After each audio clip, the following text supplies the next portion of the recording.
วัสดีค่ะ A very good evening everyone. May I have a little round of applause to welcome a little bit and make it more lively. Thank you. Thank you so much. ขอบคุณค่ะ Alright, so welcome ladies and gentlemen, all members and distinguished guests right here. I'm Pan Patharathon Pokin. It's my great pleasure and honor to be here another year with SPE Thailand right here for this event. So on behalf of the SPE Thailand Board of Directors, so I would like to welcome all of you to the SPE Thailand season opening and 45th anniversary dinner right here. And the SPE Thailand Board of Directors would like to say that on behalf of us, so we would like to give you a deeply appreciate that you're being here with us. And so right here, ladies and gentlemen, we have many oil and service company, the government representative and academia from the upstream oil and gas industry as well, supporting SPE Thailand section, and also special welcome to our students. So where are you joining us? So please raise your hand.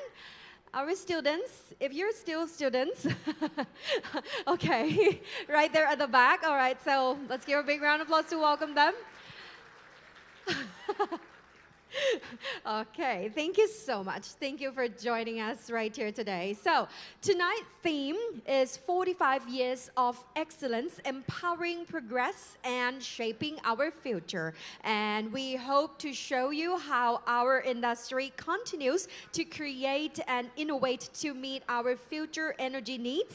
And the industry here in Thailand has a unique history. So please allow me to give you and to tell you about the stories. So the early exploration started in the 60s. A legal framework was established in the early of 70s. Exploration drilling followed, and by the early 80s, Thailand has its first production. The North Fields drilling and production ideas developed and tasted here in Thailand are quite well recognized all over the world, and that is something we should all proud of. And tonight we will have a thorough highlight. First of all, we will provide you with 3 quotes that right now I think you're enjoying it at your table. While we're serving you the main course, we will have the General Manager of Medco Energy Thailand, a long-time SPE supporting company, giving us a keynote speech right here on the stage. Then there will be a brief address by Associate Professor Ying Yot on 45 years of SPE in Thailand. And during your dessert, so we will provide you a panel session with a representative of DMF, Chevron, PTTEP and SPE to looking back the achievements of our industry and their view on the future as well. So right here, ladies and gentlemen, the SPE Thailand section was established 45 years ago on 20 February 1980. The section has maintained a solid membership base over those years with a lot of activities. Good relationship with our members, oil company and service company continue to provide sound annual support, and this support has enabled the section to focus on value for our members, students, members, and guests with monthly technical meetings, young professional activities like the YP presentation contest and our biannual SPE Thailand Awards dinner. In addition, since 1985, SPE Thailand has provided annual student scholarship in interest students, and last year the Thailand section provides 17 scholarships with a total value of 170,000 to the students from various backgrounds. So SPE Asia Pacific even recognized that the Thailand section is consistently the most active section in the region. So thank you for being right here tonight at our season opening and to celebrate our 45th anniversary as well. But before we're going to continue with our program, ladies and gentlemen, let's take note about the safety announcement. So today we have no emergency drill planned for tonight. So in case of the alarm goes off, so please remain calm and look for the nearest emergency exit, maybe at your left-hand side over there, which are all clearly marked. From there, the hotel staff assigned to this ballroom will guide you down the stairs and to the assembly point outside. It is important for everybody's safety, so please remain calm and don't rush. And for everyone's safety, please look out for each other. If you observe any suspicious activity, so please do not hesitate to report to our hotel staff. Thank you very much. And ladies and gentlemen, so the mission of SPE as a global society is to gather the information and make a new knowledge available to you. And the SPE vision to support the future energy needs of every country. SPE Thailand support this by organizing the monthly industry reception, followed by the technical presentation, and our oil and service companies support this by providing us annual sponsorship. It is always a challenge to chase all our sponsors, but this year we were able to get 46 companies, namely, that will be appear right here on the screen, and we would like to say thank you very much. First is Anastasia, and next is Baker Hughes, Bangkok, Black Bear, Bluefin, Bore Drilling, Chevron, CUEL, Xlock, Fugro, Gaia, GAC, Halliburton, INSEE, Dere, JST, Kerui, MH Energy, Medco Energy, Moigo, MMSVS, NAS for COP, NOV, Oil States, OPS, OES, Palang Sopon, Pan Orient, PAPS, Production Solutions, PTTEP, Reach Group, Rototech, Scientific Drilling, CO, CCOP, SLB, SNF, TNS, Thailand, TTS, TOS, Uzma Artificial Lift, and Weller Energy, Winaco, Weatherford, and DMF right here. All right. Thank you. Thank you very much for your support this year. Thank you. A big round of applause for you. So please keep in mind that all of this stuff that's happening right here tonight is a lot of hard work behind the scene by our volunteering board member. So we have a total of 15 volunteers, and we got our section chairman, Khun Ronald. Oh. Our secretary, Khun Anupong. Our treasurer, Khun Nikon. Unfortunately, he cannot be here with us. Our program chair, Khun Kasian. Our membership chair, Dr. Trin. Our scholarship chair and section vice chair, Professor Yingyot Ka. Our university liaison, Dr. Jirawat. Our YP chair, Khun Pattanan, who is working offshore. Our marketing chair, Khun Triraseth, our industry relations chair, Khun Suchintana.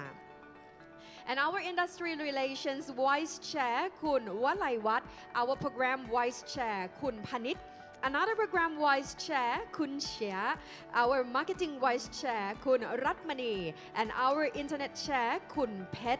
And of course, we could not achieve right here without the additional volunteers, that is Khun U and Khun Nan. Thank you very much for your support. Please give a big round of applause for all of them. Thank you so much. All right, so to recap, we will kick off the schedule tonight with a keynote speech from the general manager from Medco Energy and a brief address by Professor Yingyot, followed by a panel discussion with industry representative that will reviewing our past and addressing the future. And we will close with a lucky draw session at the end of tonight. So please don't forget to fill in the lucky draw ticket that we put it on your table, and you can over it to our staff to remain your chance to win the prize today. All right, to kick off our event and this evening, ladies and gentlemen, would like to invite the SPE Thailand program chair, Khun on the stage to summarize what the section did last season and to introduce our general manager of Medco Energy Thailand. So please give a big round of applause to welcome Khunค่ะ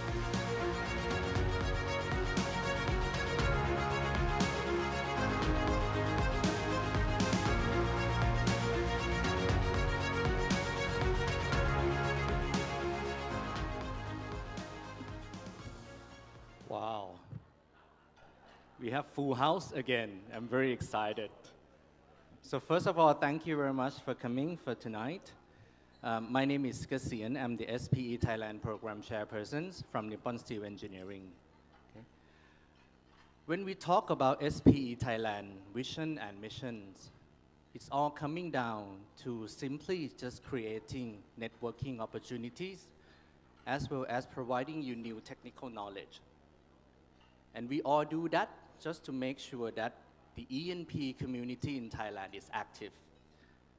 There are many things that we do in order to deliver that objectives. And under my responsibility as program chair, along with Khun Panit, also here in the room, as vice chairs from PTTEP and Khun Chia from Expro, together with the support of our teams, we organize 10 meetings per season. And what you see here on the screen is the recap of last season that we have just concluded. Okay? We kick off last season with the season opening together with the Thailand E&P Award announcement dinner right here in this room, almost exactly same time last year. The technical program continues on a monthly basis. Is this scheduled every third Thursday of the month, right? Except for the months of April and December where we have a break. Okay. You can see that we try to make sure the topics are varied so we can address several interests of our members. At the same time, the speakers themselves are from various backgrounds. Some are the operators, some are from the contractors, even research institute, as well as distinguished lecturer from SPE International. So these are the people who are the subject matter experts traveling around the world giving the talk on their expertise. So these nice program, 10 number of program could not happen without the support from our sponsors. So we appreciate last season's sponsors. And I see many faces here are also in the room. That means you continue to support this season as well. Thank you very much. But in order to sustain the program, we still continue to look for sponsors. If you're interested and if you see what we do here is giving back to the community, please reach out to me or any of the board members. I can guarantee you that 30,000 baht contributions will go a long way in supporting Thailand E&P communities. So just to recap, we look for sponsor, we thanks for sponsor, and we hope to continue. And one last thing, I am very proud to say that SPE Thailand is one of the most active sections in the Southeast Asia. And we have Justin here from SPE Asia Pacific to confirm that tonight. Okay, ladies and gentlemen, without further ado, let me start doing the introductions. It is my distinct honor to introduce our keynote speaker this evening. Our speaker is the General Manager of Medco Energy Thailand, Ballroom Limited, a position she has held since May 2025. She leads the company overall business operations in Thailand, drawing on more than 20 years of international experience in offshore and onshore oil and gas operations across Indonesia, Singapore, and the United Kingdom. Her career began with ConocoPhillips Indonesia as a process engineer, where she worked on offshore assets in Asia and the UK. She later held several leadership roles in operations. After Medco Energy acquired ConocoPhillips, she served as executive assistant to the company's COO and CAO from 2022 to 2023. Later that year, she became Senior Manager of E&P Planning, overseeing company upstream portfolio. Our speaker earned her bachelor degrees in gas and petrochemical engineering from the University of Indonesia, graduating cum laude in 2004, and was one of the SPE Scholarships awardee. She later completed her Master in Strategic Management from Universitas Prasetya Munya in 2021. Her leadership, technical expertise, and strategic visions continue to strengthen Medco Thailand. I have no doubt that her example will inspire the next generation of E&P professionals, shaping the future of Thailand upstream energy landscape. Ladies and gentlemen, please join me in welcoming on the stage Khun Anastasia Mustika, or we can call her Khun Ika, General Manager of Medco Energy Thailand.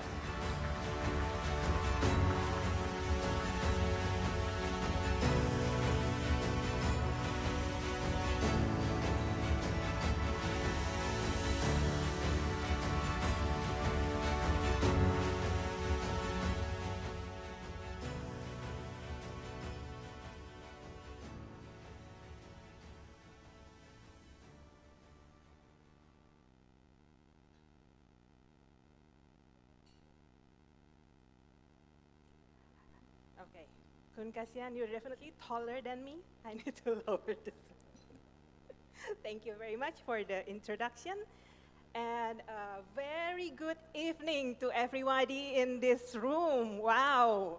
A very, very strong presence, a very high spirit I can feel in the room. So hopefully in the next 30 minutes only, right, Khun Kasian? So I'll be able to bring you to have some insights from what we prepared, and probably you already seen my abstract as well. So based on the title, Igniting Operational Excellence, Debottlenecking for a Sustainable Thailand. Well, first of all, I would like to say thank you for inviting me here in this podium. I'm very honored. This is an opportunity for us to speak in front of the oil and gas community in Thailand, which I'm really appreciative on that. So,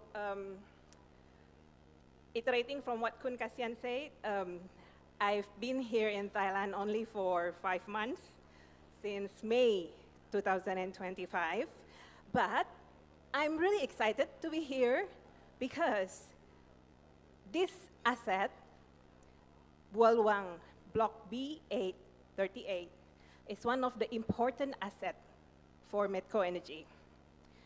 And even though we are mature asset, but this asset still deliver value, and we hope it still can sustain. And as per the title that we're going to talk through tonight, for a sustainable Thailand. Also, may I say hi to the students.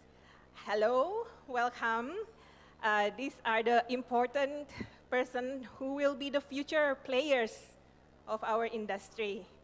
So, well, I would like to show hands as well when the MC asking if you're really a student. I'm also a student. I'm a lifelong student. So I'm also still learning. Okay. Well, about the keynote speech for tonight, Igniting Operational Excellence, Debottlenecking Effort for a Sustainable Thailand. In this opportunity, I'd like to show our view on how focus in operational excellence is important in sustaining our business in Thailand.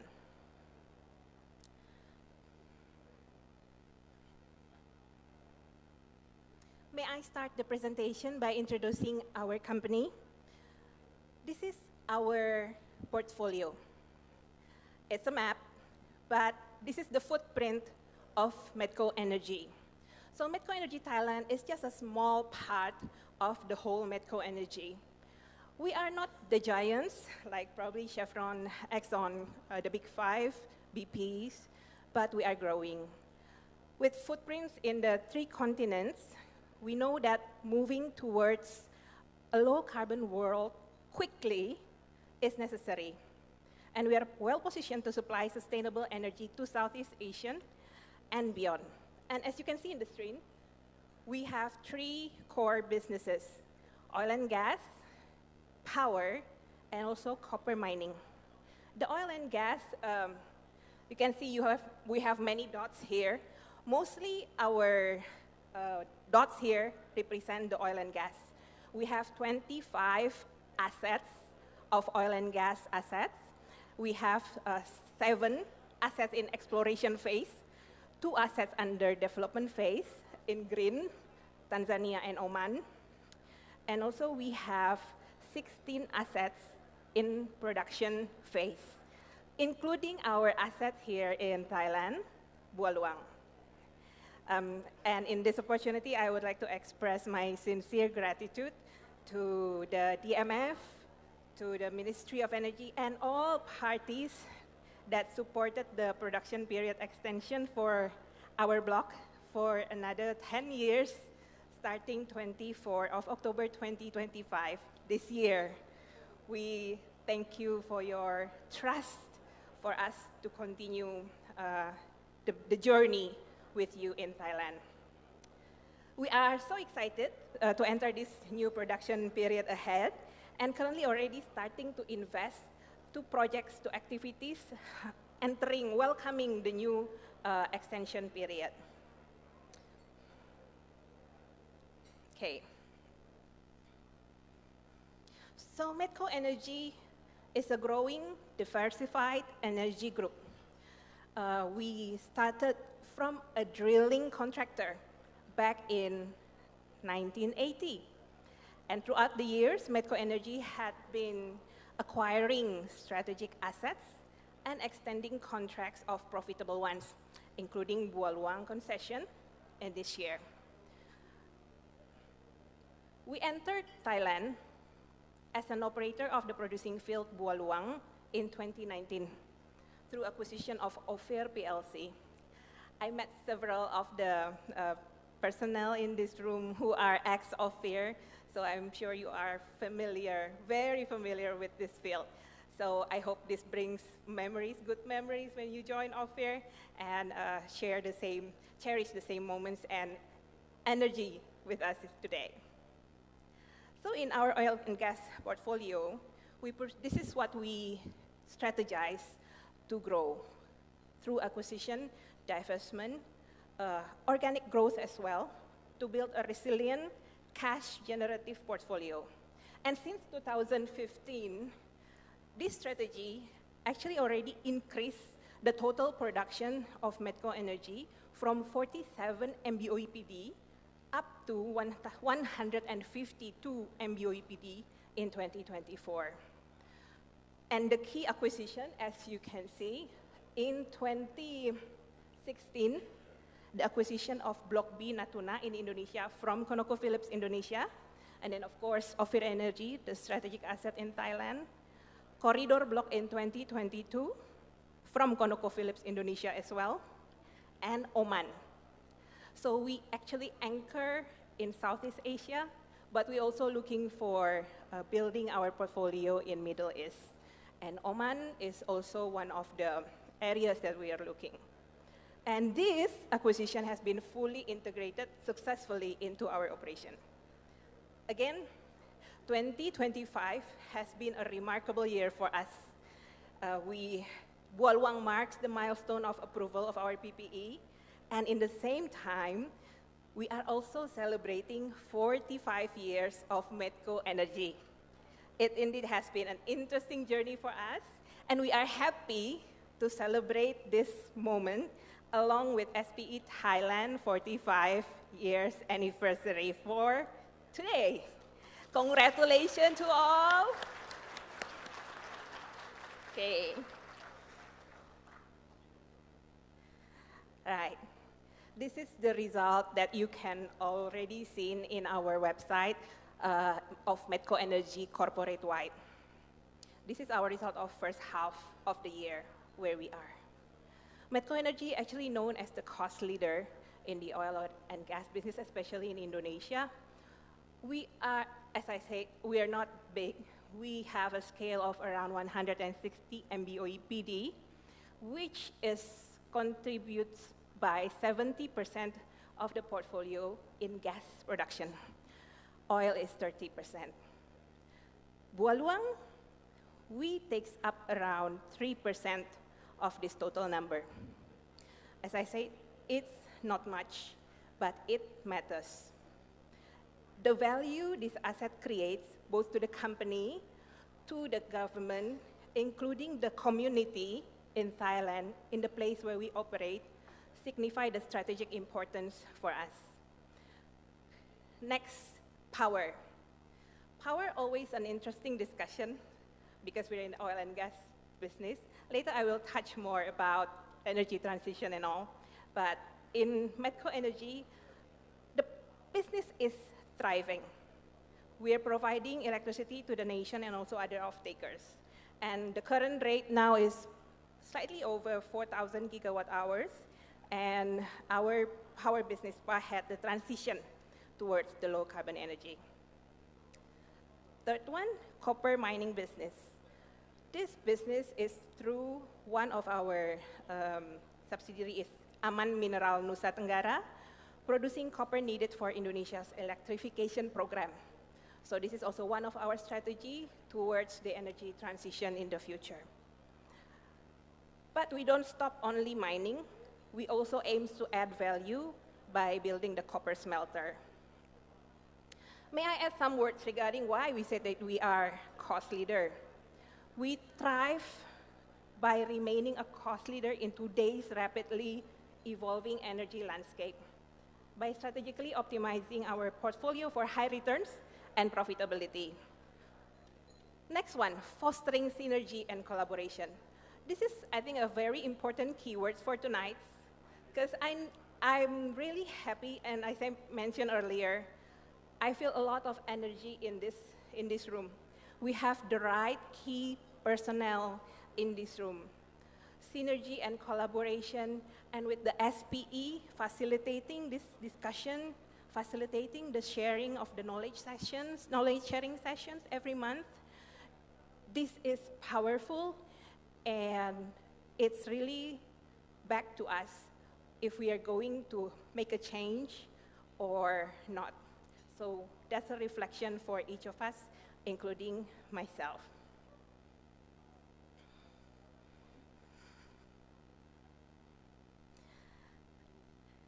In here, I would like to stage the infamous question of energy transition. How do we, Medco Energy, view this? We'd say transition is a need. We cannot escape. However, the energy demand is also still growing, and we still have the gap. This effort of filling up the energy demand gap and continuously investing in clean energy and copper mining should be parallel effort to capture the long-term growth. So we cannot stop just doing the transition without any path that is clear. And it is Medco Energy's vision to be the company of choice for our investors, shareholders, partners, employees, and the communities where we operate. We will deliver energy for growth in a reliable way, affordable, and sustainable way. How? This is the bridge where I would like to talk about operational excellence later on. We will continue on operational excellence, portfolio optimization, sustainable energy initiative, ensuring long-term resilience and growth. Having most of the operations in Indonesia and being present here in Thailand give us different perspective in operating a concession.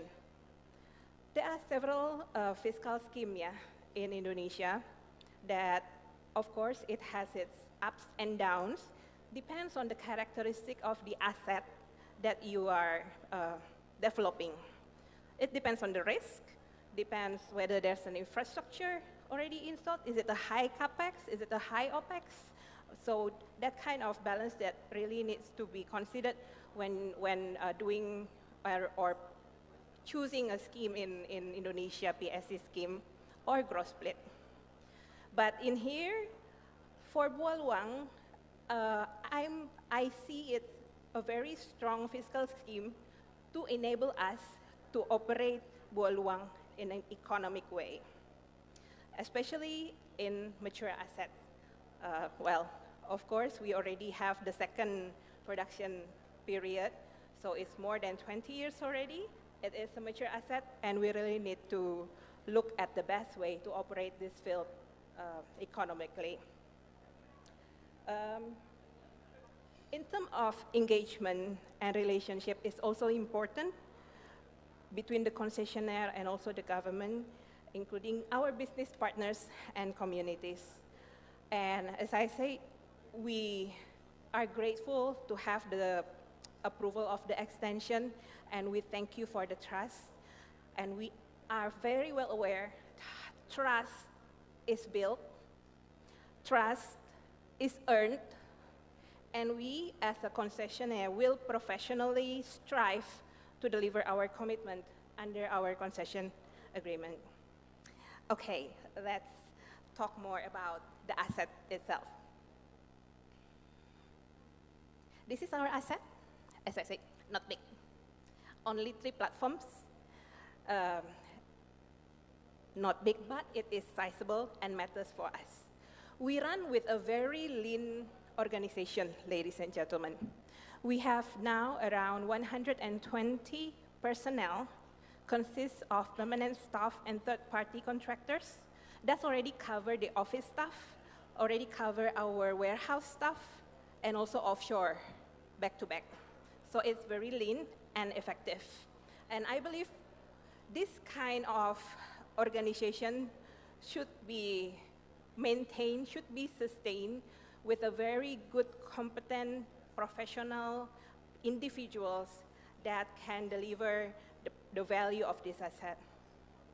And regarding the asset itself, in June this year, we have produced up to 50 million barrels of oil. That's another achievement from us.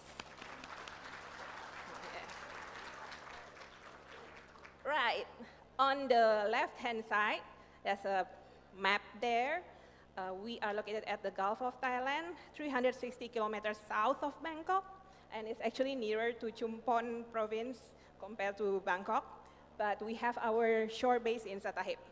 That's a brief of our asset. And the field, the facility itself, we have 3 bridge-linked platform, and the oil it's an oil field, yeah, no gas. So we process the oil in our platforms, and the oil is sent to FSO for the offtake. We have 37 producers, all ESP, no free flow. So ESP, we have our business partners here supporting us with the ESP. We thank you for the support. And 7 injectors, water injectors.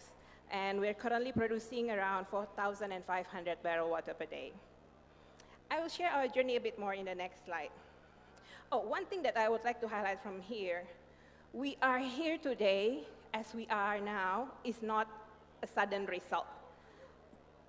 We use a phase development approach, of which probably also being used in other companies to develop a field, where this approach fits us well to manage the uncertainties lies ahead. Okay. This is our journey, starting from 2008, where we had the first oil. We only producing using 1 platform. And then continue with the next development, another 1 platform. This is what I mean by phase development. And then we add the modules. And finally, on the phase 4, we have Charlie platform. Charlie platform is interesting. That was the time when Medco Energi acquired Ophir as well. The project already started quite some time back, but then it's finally successfully commissioned by 2022. So the challenge there was during COVID, but the spirit from the team, remarkably, until it's successfully commissioned the platform in 2022. What's next?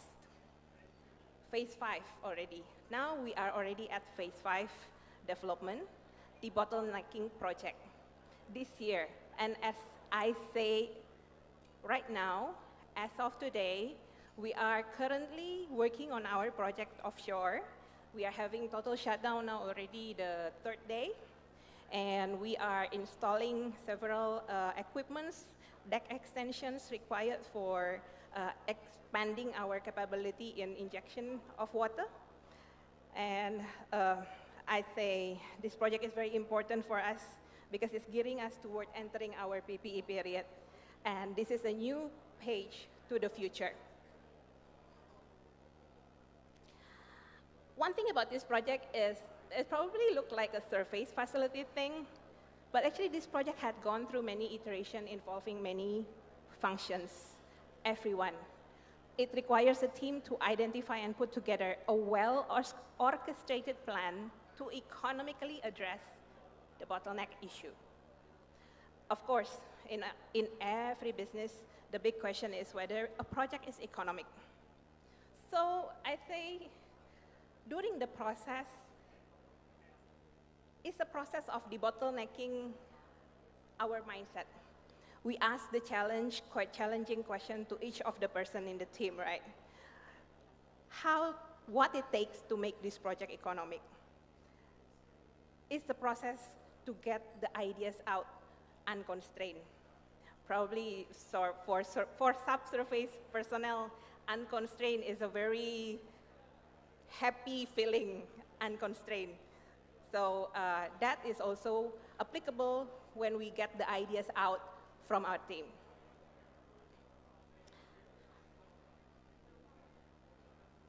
Right. Let me take you back to our keynote topic for the evening, igniting operational excellence. If we use Uncle Google to look for description of operational excellence, oh, you will find many versions. But with all the versions that Uncle Google provides, basically it contains key principles such as 1, continuous improvement, 2, good governance, 3, lean operation, 4, strategic alignment or synergy or collaboration. And on the screen is Medco Energi Operational Excellence Framework. This is our basic motor that drives us in achieving our vision and mission. And one thing that probably as a aha moment for me is we shall do the right things and do the things right. And we should invest in developing the people and the right culture. Knowledge without the right culture will get us nowhere. I'm not going to talk into detail of each of the pillars of this operational excellence, but hope this can trigger some key takeaways that you can bring into your area of work or life. Because this principle is applicable everywhere. And bringing in this into Thailand context, if we have the key principles of the OE framework in our business, with the right synergy, lean operation, fit for purpose technology, I believe we can grow together. Right, this is our recent picture from our project, Phase 5 Debottlenecking project that we're currently ongoing with the support of our business partners, contractors, vendors, supplying the right expertise in supporting this project. We are proud to share what we do because we are able to demonstrate in a small scale, we still able to drive our business economically. Developing mature asset is not something that is easy. It is challenging, but of course, with the support from everybody to contribute in every aspect of the project, we can do it together. What I will say is this is a change of mindset, not a status quo. And we should be opening our bottleneck in every area of our line of business, including our mindset towards the better. This is our enabler towards our future. All right. Let me switch a bit to sustainability. This is a topic that we don't want to miss, climate change. How do we address climate change? Medco Energy recognizes our industry's critical role in leading the way towards a low-carbon future. And we realize that it all starts with ourselves, with operational excellence and good governance and strong human capital. In terms of reduction effort, on the left-hand side, showing our roadmap. We have a commitment to reach net zero scope 1 and 2 emission by 2050 and scope 3 by 2060. This is across the assets of Medco Energy, not only Ballroom, but we are attached to this commitment. In 2024 alone, across Medco Energy assets, we registered 43 initiatives with total investment around $3.6 million US. And this effort make it fruitful for us to achieve our interim target in 2025. We are able to reduce more than 1.5 million tons of scope 1 and scope 2 greenhouse gas emission compared to our 2019 baseline. And this amount surpasses our target of 20% total emission in the base year. So we are proud of this achievement, and we are proud that Ballroom also contributes to this achievement. One of the pictures that I've shown here is the solar panel that we installed in our Satahip warehouse. We are looking also for other ideas in order to reduce our emission in our Ballroom asset going forward. Again, this will not happen without the spirit of operational excellence, commitment to continue to improve and debottleneck our abilities.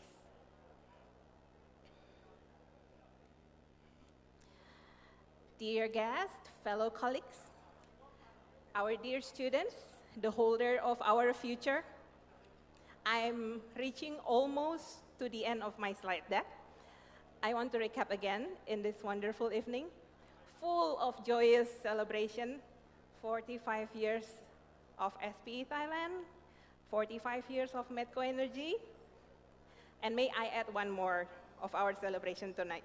We are actually this year celebrating 75 years of Indonesia and Thailand diplomatic relationship.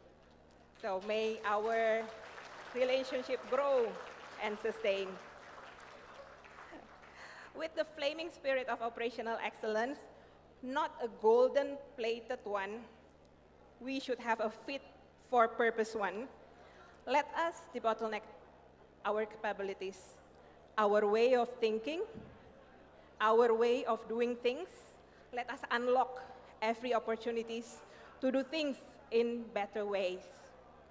Ballroom Phase 5 debottlenecking project is just an example. But what we have is bigger. What Thailand has is bigger. And together, I'm sure we can do it. Let's take our hands together to do it together. Lastly, yes, this is my last slide. I'd like to close this presentation by sharing an insight that I got from watching this movie. I'm sure for those of you who are F1 lovers, you wouldn't miss this movie. But for me, I'm not really an F1 lover. For me, I watch this movie because of Brad Pitt. Anyway, back to operational excellence context. Maybe I can brief a bit about this movie without giving away too much for those who would like to watch the movie. Well, basically, Brad Pitt plays as Sonny Hayes. He is one of the driver in the team, but the team is an underdog. So it's not the favorite one. As an underdog, of course, no one even look. Not being considered to be the top performance, not even top 10. So you can imagine, yeah, being an underdog. And then, as usual, before the race, they have team meeting. In that team meeting, everybody gathered, talking about strategies, plan A, plan B, what type of tire, what type of temperature it will get into, that kind of things. Well, everybody means everybody were there in the meeting. The drivers, the managers, the engineers, the pit stop team, designers, and the owner were there. And during that meeting, one of the team members asked Sonny Hayes, "What's your strategy?" And here is what he says. "If we can pick a tenth of a second from you, from you, from you, and from me, if everyone in this room can make one critical contribution, that's a second every lap. And after 72 laps, that's the difference between last and first." For me, this is a powerful, powerful insight. One, this is a mindset shift, debottleneck in every line. Two, we do not need big leap, just a small required step to make a change. Three, focus on what the team can control. Do not burden ourselves on the things that we cannot control. Four, the most important thing is everyone shall contribute. Every small improvement by everyone contributes to a sustainable performance. Again, ladies and gentlemen, tonight in this room, gathered in one spirit, the key personnel of this oil and gas community in Thailand are here. Together, we can make the difference. Together with our future players, the students as well, you are invited for strengthening the oil and gas business in Thailand. Debottleneck in every line of business. I'm sure we will create a sustainable Thailand. All the best for us. Thank you very much. And I'd be happy to answer questions from the floor. Thank you. Thank you, Ms. Anastasia. But please remain, because now we open the stage for you if you have any question, because she's right here with us, and we would like to open the stage and these opportunities to give some question if you would like to. So is there anyone would like to ask anything? Or maybe like would like to congrats or no? No question? Really? All right, so let's move to our next part. Thank okay, you. so thank you. Thank you. All right, so I would like to invite Khun Anupong, our SPE Thailand Secretary, to present a token of appreciation to our guest speakers right here on the stage on behalf of the SPE Thailand Board of Directors. Please.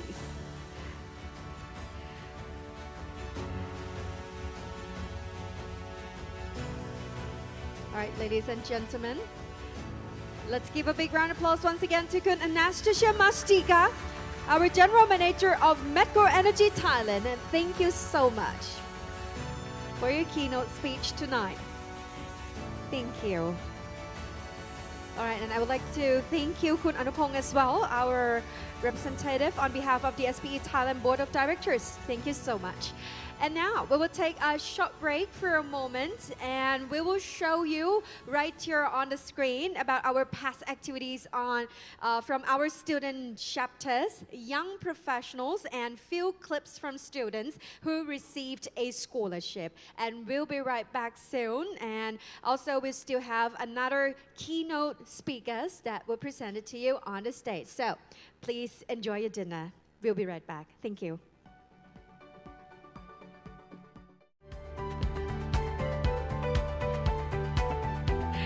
Welcome back to the stage, ladies and gentlemen. And before we move on to our next program, we would like to show you our SPE Thailand 45th anniversary video that's showing you a compilation from the past 45 years of our section in Thailand. So please have a look.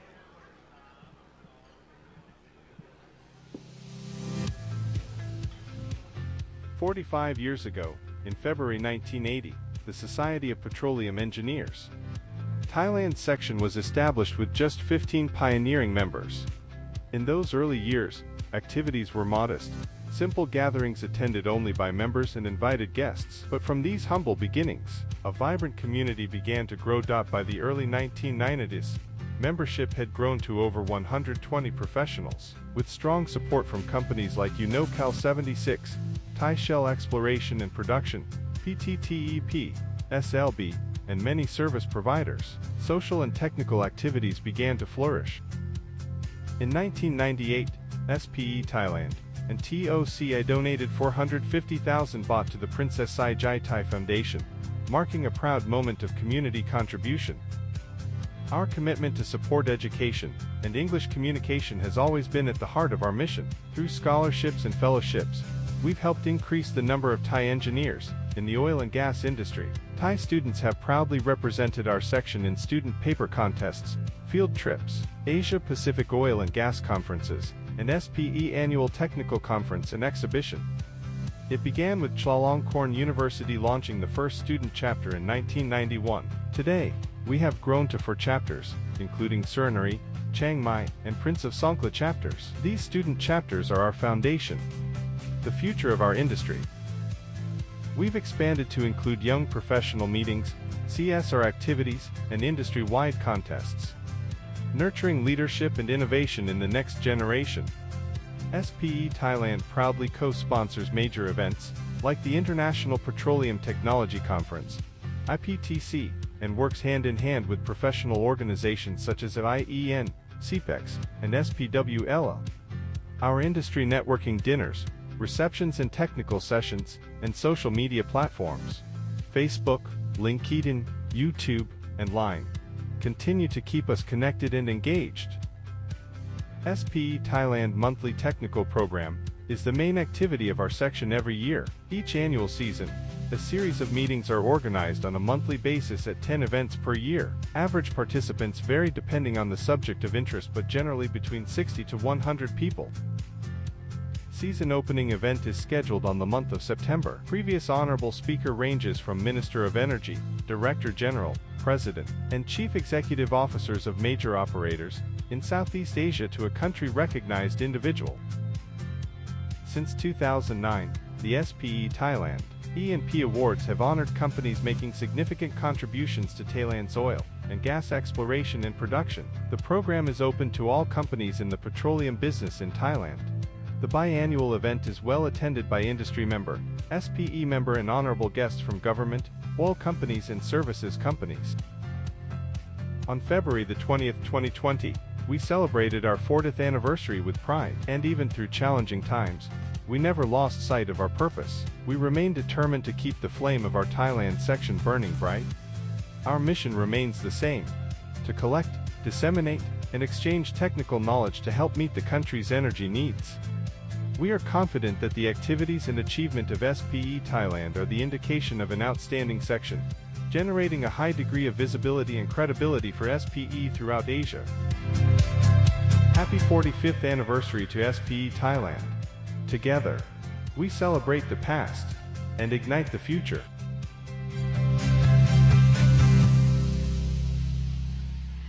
Please give a big round of applause for SPE Thailand for their 45th anniversary this year.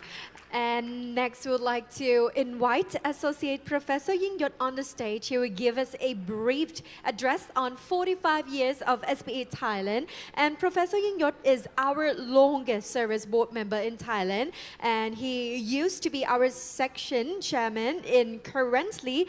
And now he is currently our scholarship chairperson and vice chairman of the section. Ladies and gentlemen, let's welcome Associate Professor Yingyotค่ะ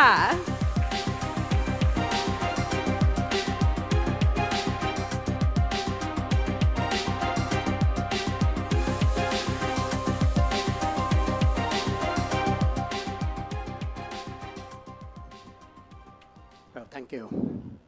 Good evening, ladies, gentlemen, distinguished guests. I'm honored to have the opportunity to welcome everyone here tonight to the season opening and the 45th anniversary of Thailand section. I joined SPE International back in 1982, and I became a board member here in early 1990, close to it. But back then I was probably the youngest. But today I feel that not the longest, but the oldest. But that's okay. It's something that to give from the video you can see that we have so many activities, just to show you. Especially we kind of let you know that back at the beginning, we emphasize on student activity here. Many people say Thai people are shy and everything, and oil company know that. It's something that the committee kind of see it because most of the committee come from, oil company and services company. So we didn't just give scholarship back then. We even give them extra money to go to classes, in English communication. It's after school hour. We would pay for them, for the second year student. I think we did that for close to 15 years. And I think that was a really helpful and successful program for the Thai student. And they pretty well accepted, and I think they belong in the oil industry. We have so many programs for them that I couldn't say it all tonight, for the students, for the young professional, and for the social events, other than the 10 meetings we have.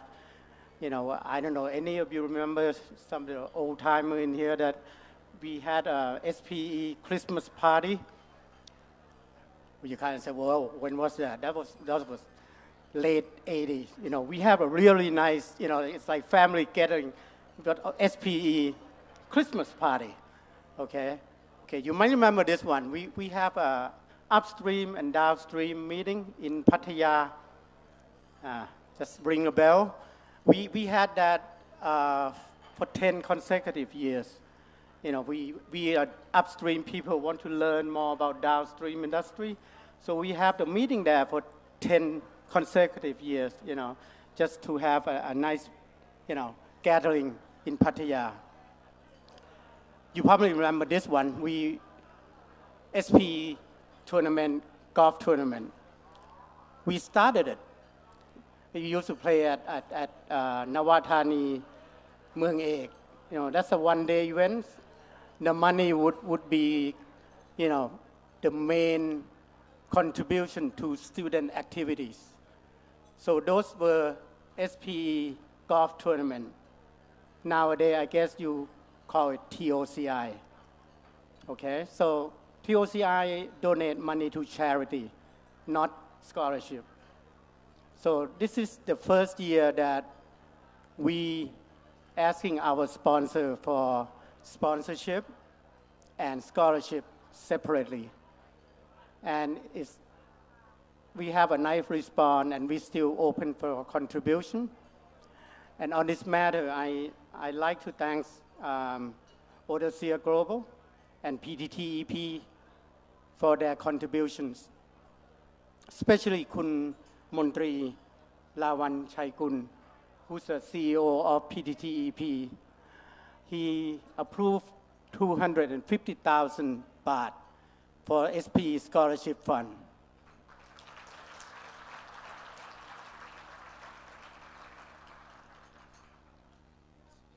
So I'm confident that the Thailand section will be an outstanding and successful chapter for a long time to come with all your sponsors in this room. And I hope, we will see you again in probably 5 years in Golden Anniversary.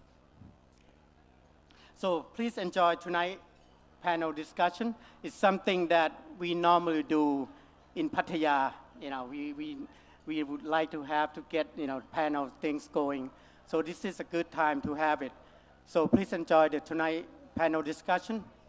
So thank you again for listening. Thank you. Thank you very much, Associate Professor Yingyot, and please remain on the stage. As next, we would like to invite Mr. Justin Kijam here up front, or please proceed on the stage to present a token of appreciation to our guests here. So let's welcome. Mr. Justin is the SPE Asia Pacific Manager of all the section in the region and now based in KL. So it's our honor to welcome him here to our anniversary representing SPE International. All right, so let's take a picture together. 1, 2, 3. Let's give a big round of applause once again, ladies and gentlemen, and thank you very much, Associate Professor Yingyot Ka. I would like to say thank you to Mr. Justin once again, joining us right here, representing SPE International. Thank you so much. ขอบคุณค่ะ Thank you. And so next we move to the panel discussion right here on the stage that we're going to share you with the view and the perspective from one of the leading in the industry. So the SPE used to run the panel discussion or the panel session in the early of 2000s in our upstream downstream meeting at the Dusit Hotel in Pattaya. So panel session are now popular item in every conference, and we decided to give you one as well for this special occasion. And one thing that I would like to mention about is about the hashtag. So today, if you have take any pictures or any video and you share it on the social network, don't forget to put the hashtag in your caption. That is SPE Thailand 45 years, that we can collect all those pictures through this hashtag. So if you would like to discover more pictures from our guests right here in this room, so you can click on this hashtag and you will find more pictures from them. And for moreover, about the lucky draw tickets that we put it on the table, don't forget to fill your name and all the details that they need, that they require, and then please put it in the jar. Where's my ladies? Over there. All right. So could you please raise your hand a bit?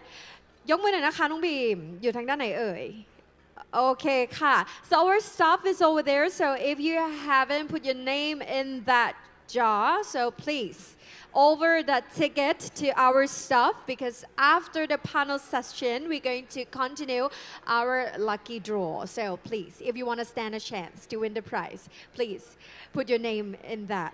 And also here, the panel discussion, we come to the theme of the panel, which is the 45 years of excellence, empowering progress and shaping our future. And I would like to invite our first panel members representing the Thailand regulators. So let's welcome Dr. Supalaka. Please give a big round of applause to welcome, who is the Deputy Director General of the DMF. He is a petroleum engineer by background with over 25 years of experience and has guided the DMF to become a well-respected regulator. Please. And next, please welcome Khun Shatit, President of Chevron Thailand. He also has a petroleum engineering background and has been with Chevron for over 30 years, leading them to be one of the most efficient offshore operators in Thailand. So please.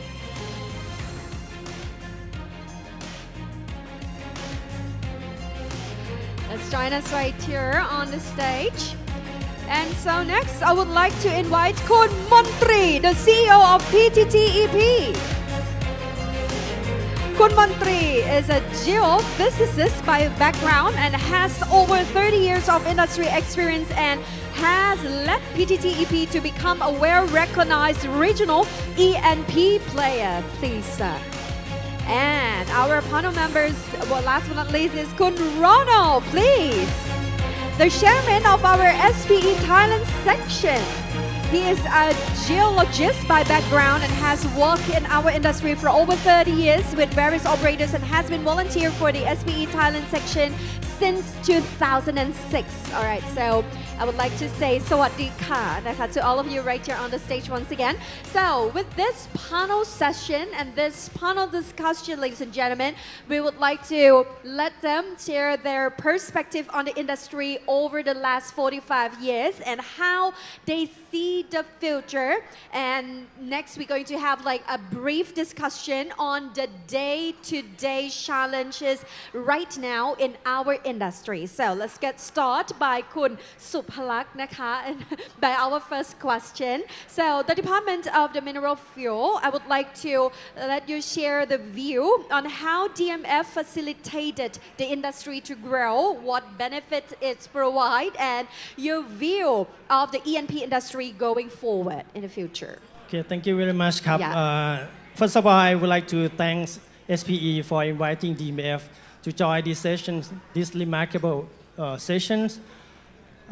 I noticed that the 45 years is about the same time that the first productions of our gas fields in the Gulf of Thailand and also the big offshore field, big onshore field, silicate fields.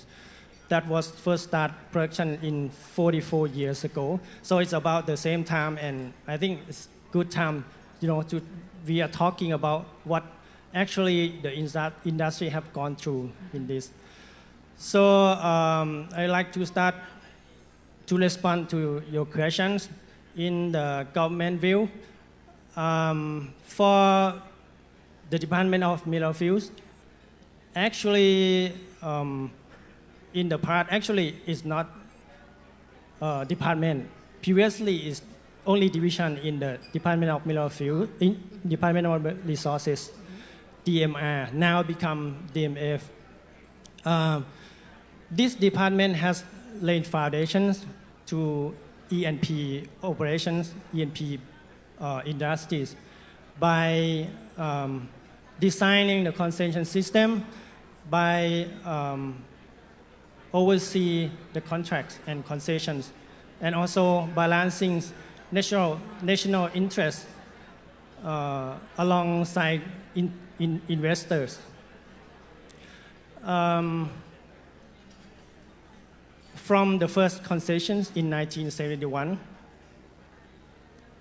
the achievement has been realized through onshore and offshore discoveries. I think it is really, really nice that we have gone through. And these discoveries, both onshore and offshore, has transformed Thailand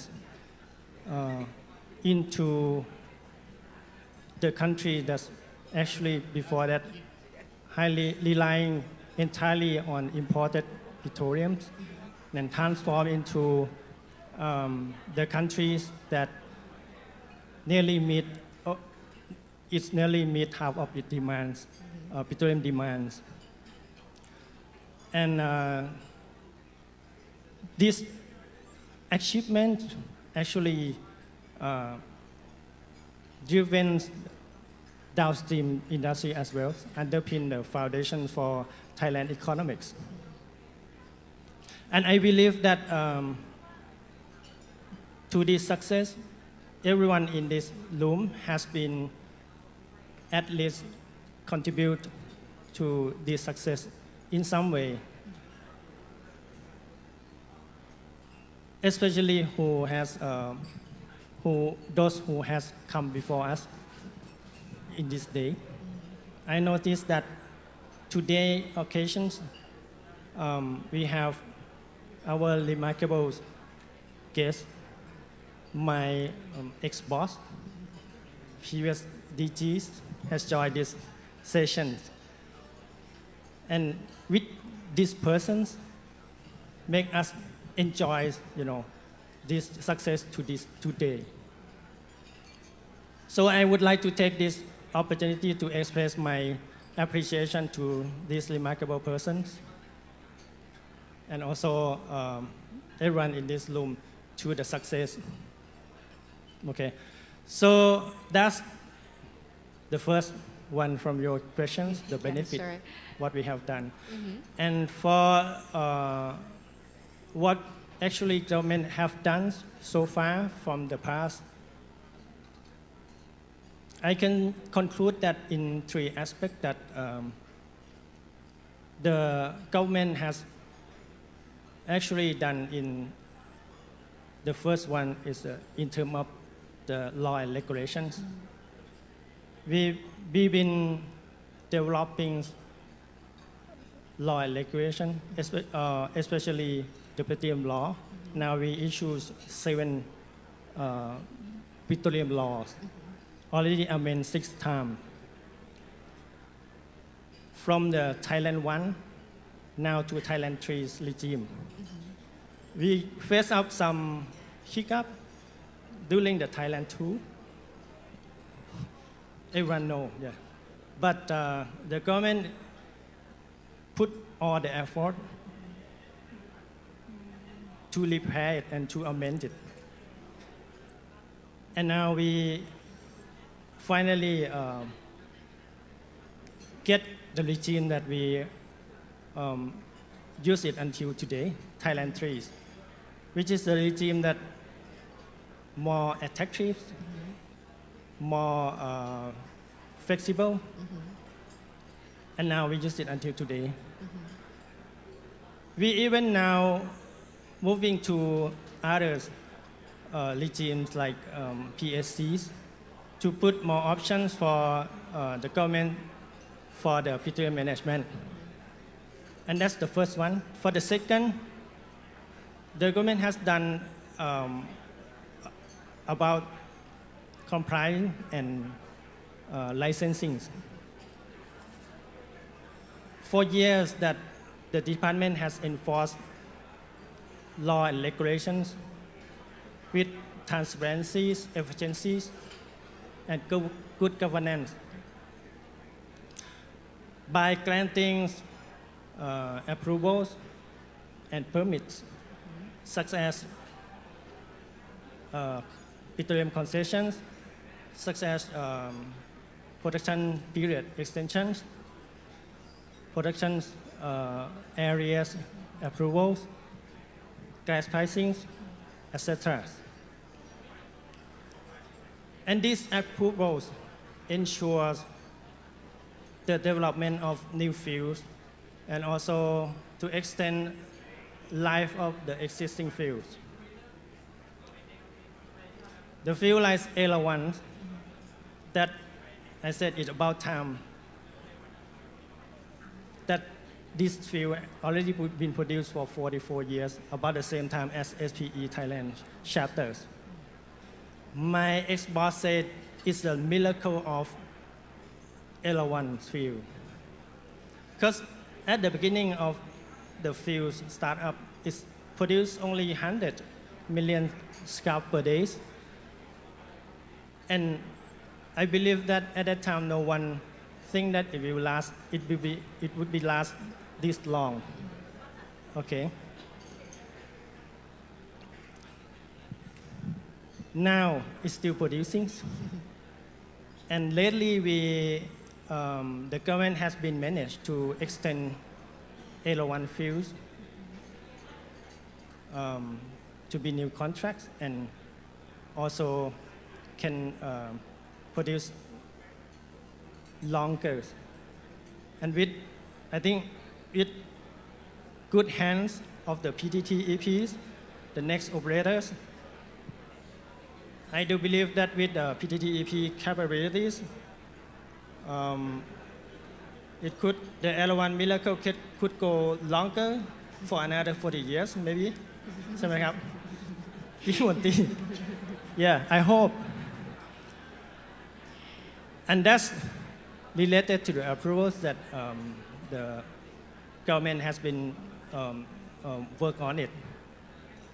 Also, the government has been really support on improving the productivities, improving the efficiencies of the fields through the developing of innovations. new technologies has been implemented all over the past 45 years. Technologies like 3D seismic, slim hole drillings, thanks to Unicals, now become Chevrons that implement such a world-class operations into the country, into the Gulf of Thailand. And that's we have done about the comprising and licensing. The third one is facilitations. The government has played roles that we prefer to be facilitators. And we always support the concession, the contractors, for example, to bring in, to import material and expert into the countries. Also in terms of the importing like data, we also facilitate concession and contractors to access to the petroleum data, geological data. And that's three of things that the government have done from the past. Now look for the futures, for the way forward. What we see lie ahead is the challenge lie ahead in four aspects. The first one is we facing mature and marginal fields. The second, we also have some challenge relating to complex law and multiple authorities. And the third one is pressures from internationals about the decarbonizations. And the last one is about the need of digital transformations. So in way forward, what the department would do, I can conclude in four points. The first one, we will maintain our positions, our roles as a facilitators, instead of to be the enforcer. We prefer to be, the supporters, the consultants, instead of police chasing the invaders. So with these policies, I do believe that the concession will have to try to understand law and regulation completely and commit to comply to the law and regulations. And the EMF can help on that. So the second thing is we want to enhance our data and IT infrastructures. We've seen that data is very important and very crucial to improve E&P activity in Thailand. So we are planning to expand our database by compiling geological data, drilling data, well log, and make it more complete. Other things like in the future, actually we are implementing what we call the digital workflow for the approval process. So everything, recent days, we are processing in hard copies, right? The concessionaire will need to submit the hard copies to the government agencies. But now we are trying to transform this system into all digitalized. So once we can complete this, it will make the process of approval to be more transparency and more efficiency. And the third one is we want to supporting the decarbonization to lower the carbon dioxide in E&P business. Now we are working on drafting the CCS regulations, and also we are supporting what other projects about to to reduce the CO2 in E&P operations. And the third one, right? Yes. So the fourth You're one, the fourth, sorry. the last one. The last one is last but not least. So we are reviewing. We're going to review the investment regime. As I mentioned earlier, the challenge now what we face is this area, these countries, we're going to the mature and marginal fields. So we think we will try to review the investment regimes to be more proper, to be more flexible.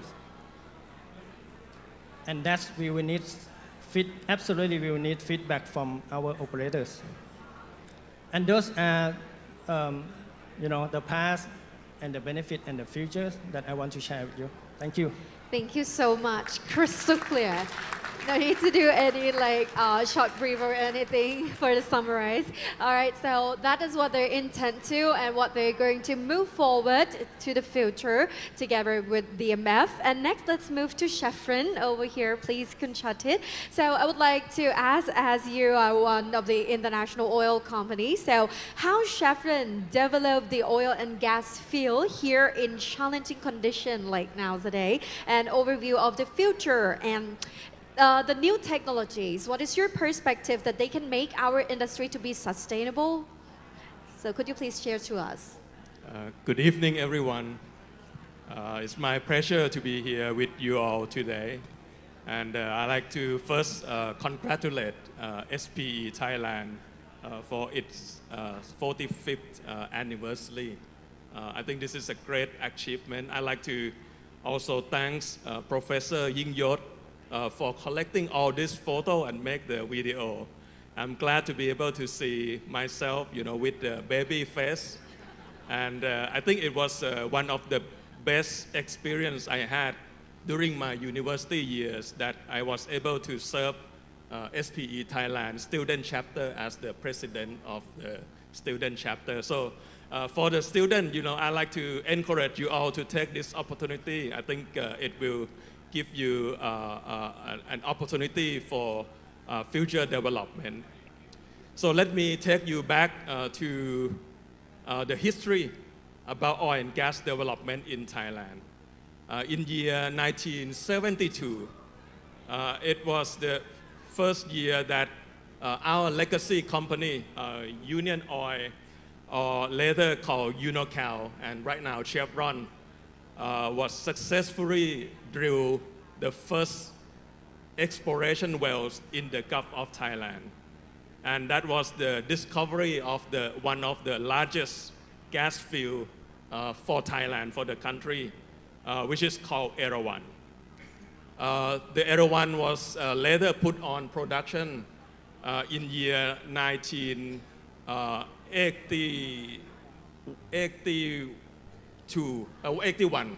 81, so which is 9 years later. That was 44 years ago. Okay, so I think this is a great achievement, and I'm glad that Chevron was also part of this success for the history of the oil and gas industry in Thailand.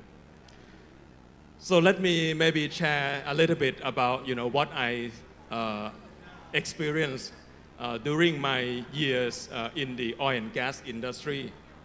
I joined the oil and gas industry in 1994, first with Schlumberger, a company called Schlumberger. But I did not have the opportunity to work in Thailand at that time, so I was working overseas.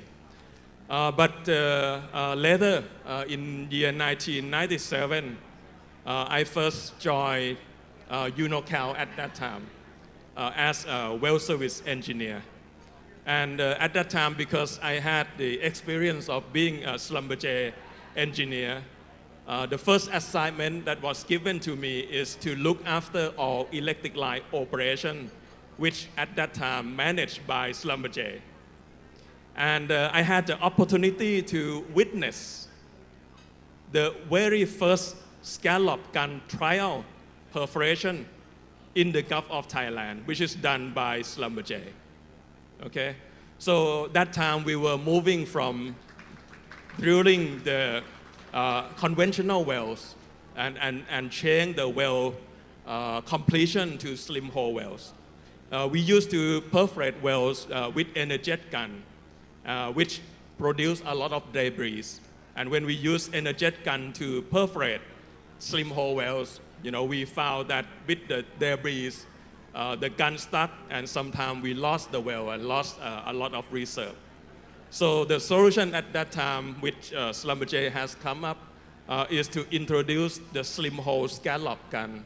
And I was having an honor to supervise and work with Schlumberger on that very first trial in year 1997. So thanks Schlumberger for that innovation. Later, in year 2002, so at that time I left Unocal and joined Chevron. At that time, Chevron come to Thailand and then start to develop oil field called Benjamin field. So I was assigned as the senior petroleum engineer for Benjamin. Okay, so at that time we were completing the wells with slim hole wells. We tried to produce oil from the slim hole wells, and we found that after we perforate the wells, the well would flow for a little while and then stop flowing because the oil wouldn't flow, right? So I was tasked at that time by my supervisor to look for ways to keep the oil well flowing. So at that time, we worked with Baker Hughes to come up with the very first slim hole gas lift completion. So this is to provide artificial lift for the wells. Okay, that's not enough. So I had the opportunity to also work with another company called PTTEP to invent the very first well unloading unit. So this is basically at that time, I was thinking what we can do in order to keep the well flowing. So it must have the least surface pressure, right? So what is the least surface pressure? So basically it's the atmospheric pressure. So can we just flow the wells through a separator and then separate the gas out and then put the oil to production? So at that time the intent was to actually kick off the wells. Once the well kick off, we move the well unloading unit to the next well and then kick off again. And then once the gas start flowing, it will start lifting itself. But later, we found that the gas that we went at that time can also be sold. So later we equipped the well unloading unit with another compression unit and then compress the gas back to the production system and then produce the gas. So that was also another invention that I experienced. So over my 30 plus years of oil and gas experience, I witnessed so many innovation, so many technologies development. We talk about technologies like slim hole wells. We're talking about technologies like slim hole tubing patch. We're talking about technologies like high temperature tools. We have the swim unit, seawater injection unit. We have slim hole gas lift completion, and so many things, right? And in the recent years, as we move into a more mature asset, Chevron start to introduce topside reuse. What we can do is to basically, once the platform is depleted, remove the topside and then reuse it for future development in order to reduce the cost, in order for us to be able to unlock marginal reserve. And then next year, I'm glad to announce that Chevron is going to be doing the first total wellhead platform reuse. So this is where we will cut the whole platform, move it from one location to the next location for future development. And then, there are so many technologies that we implement Right now, we are looking at how we can use machine learning, AI, robotic operation, drones, and we have just completed an operating center called Integrated Operation Center, which right now we manage all the offshore facility from our Bangkok office. There's no need for having people on the platform, right? I can see that these technologies will unlock future reserve. I think the easy stuff has already been developed, and we cannot just keep doing the way we've been doing. We have to continue to invent. We have to continue to innovate and develop and implement new technologies, and those will help us to continue to lengthen the life of the field. When I was the senior petroleum engineer for Benjamin, at that time, I forecast that the field was going to be depleted within 10 years. So that was long time ago, right? So I worked in Benjamin, I told you, in 2002. And then I forecast, with the technologies that we had at that time, and with the amount of reserve that we can develop economically at that time, the field was going to deplete within 10 years. And this year, this is like 23 years after my forecast, the Benjamin field is still producing strongly. And our production today is still 20,000 barrels per day, which is a fantastic achievement. So thanks to my team at Chevron as well for keeping up such a production. I think, innovation, technology implementation and innovation is going to help us to continue to unlock future reserve. Next year, I know DMF is going to open the Andaman site for future exploration and development. And that will require another type of technologies, probably deep water technologies. I think Chevron has the capability that we can leverage to support that development. I don't know how, if we will have a discovery in the area or not, but when I think about the technologies implementation perspective, I think the opportunity is very exciting. So I think we will see more and more like this, in the future. So thanks very much.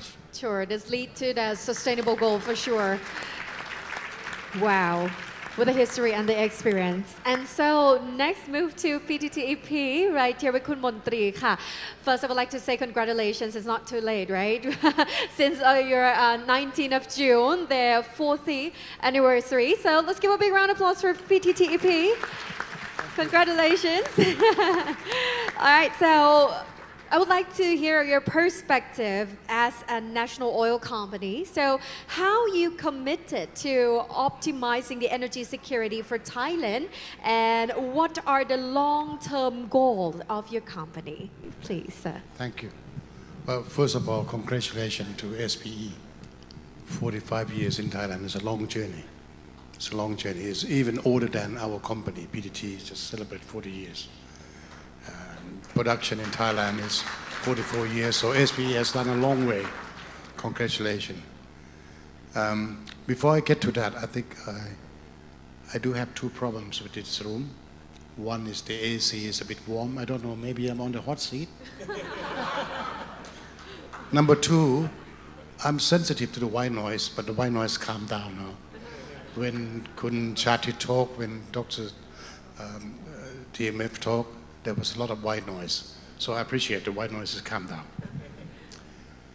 But let me remind you, or remind myself, I would not raise my voice because last year he stand on the keynote speak and I came up asked a question, humbly.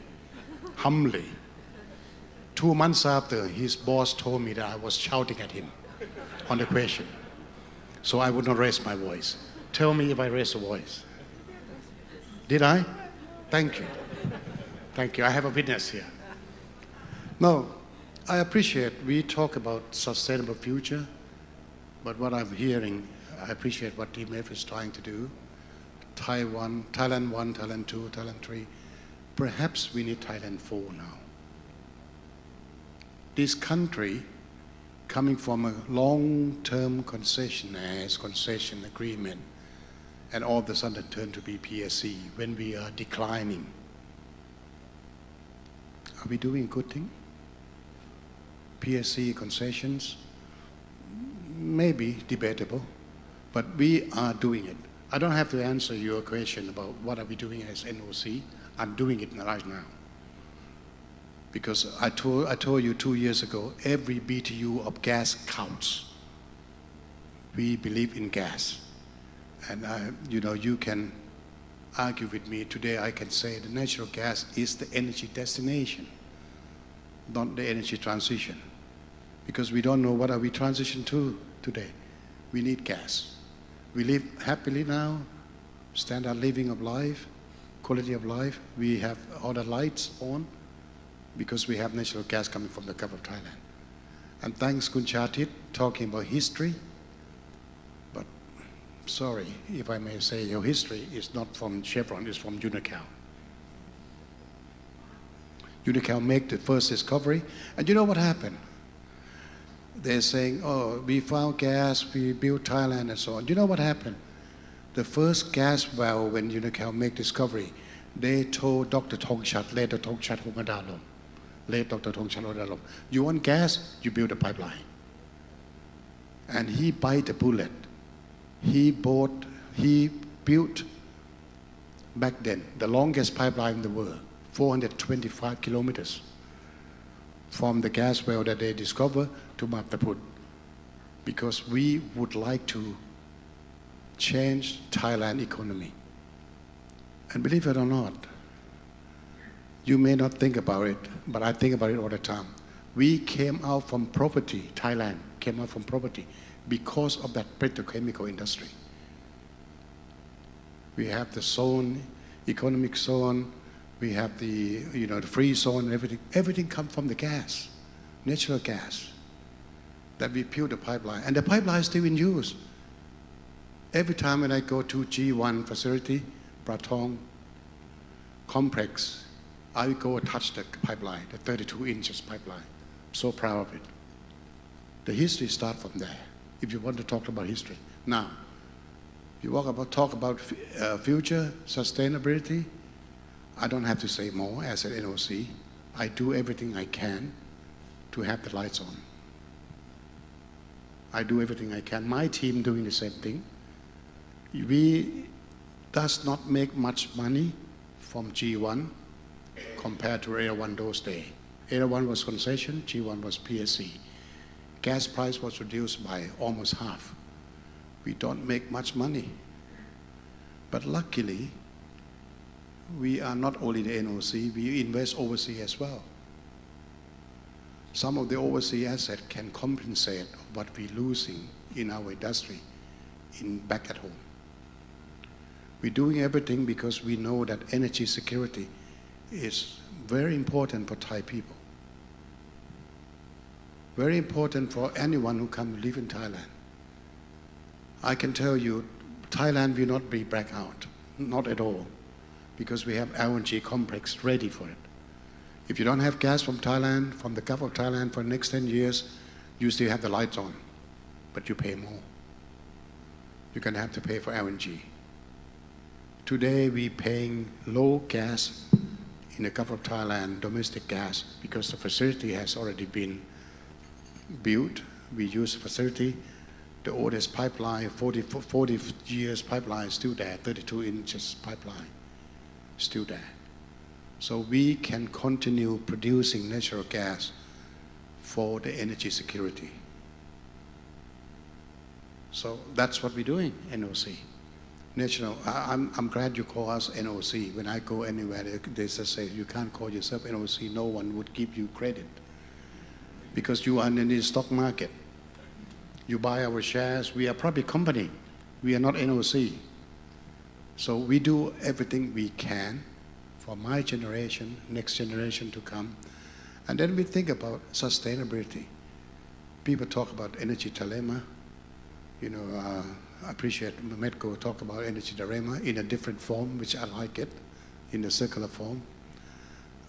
We talk about sustainability, reliability, and security. Reliability is basically the cost of the production, the gas price. Sustainability, people talk about, cleaner world, less emission, methane, CO2. We cannot reduce CO2 because it's coming from the source. We just have to store it, capture it and store it. So we announced last week FID, Final Investment Decision, of doing CCS in Thailand as a sandbox. Because if we don't do it, no one believes that we can do it. So we do it at 1 million ton.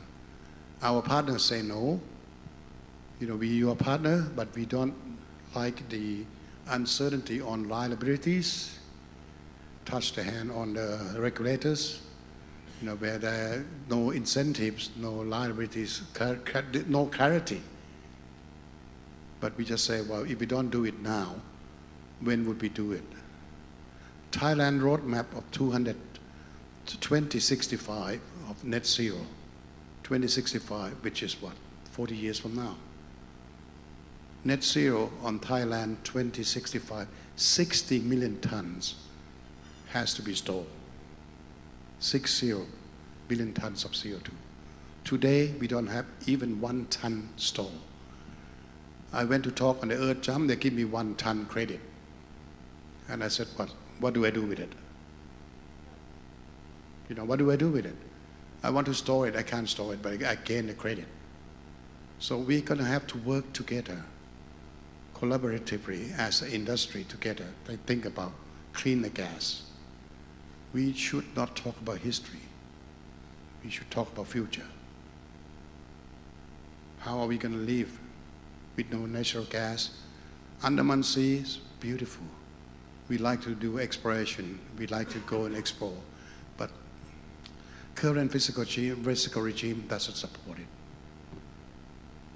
I'm glad that the Director General said in one of the events that we host, he said, well, before we change the regulation, let's go ahead and do exploration. We change along the way. And I support that. Let's come up with a bidding round. We will bid.